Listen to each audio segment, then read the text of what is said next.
มานอนนอกอันนี้เฮาขอบอกก็อย่าไปทำเลยนะอิ่มในแล้วมานอนนอกอันนี้เฮาขอบอกก็อย่าไปทำเลยนะธรรมดาลูกเคยต้องกินนอกนอนใน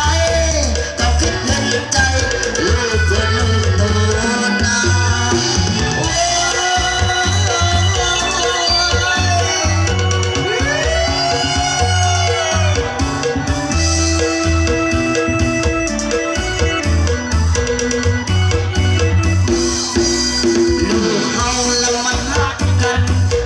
อันใดของมันเราให้จะไปหูจัก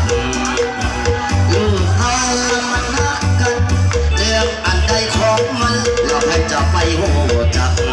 มันอยากมีเมียเข้าบ้านมันอยากมีลูกมันอยากสนุกก็อย่าไปเกินมันนะ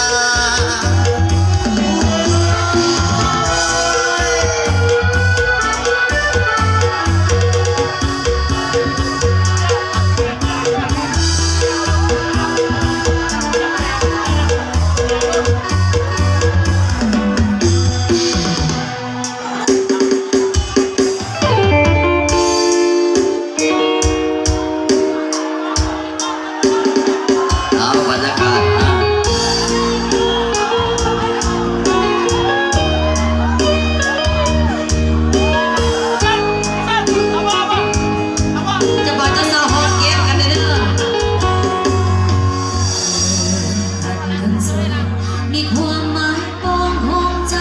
เป็นหนึ่งด้วยความหักซื่อๆยืนยันว่าสองไม้มองเป็นคู่ส่วนชีวิตทั้งสองความห่วงเป็นห้องแผ่นเดียวคงอยู่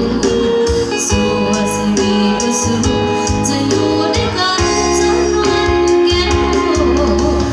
ยินดีที่มีงานไม่ว่าคนมีน้ำตาต่างก็มาชนะมาห่วงใจกันสร้างสรรค์ในทานสุขสมก่อยท่านทั้งสองเจ้าของงานทุกเรียนอย่างเรามัน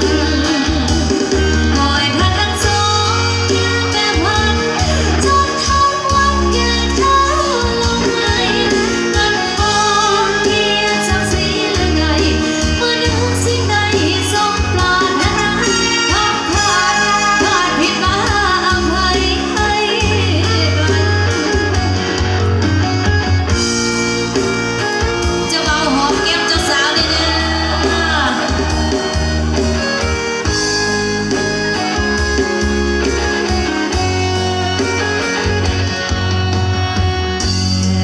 ทั้งสองมีความหมายปองห้องใจเป็นหนึ่งด้วยความรักซื่อๆยืนยัน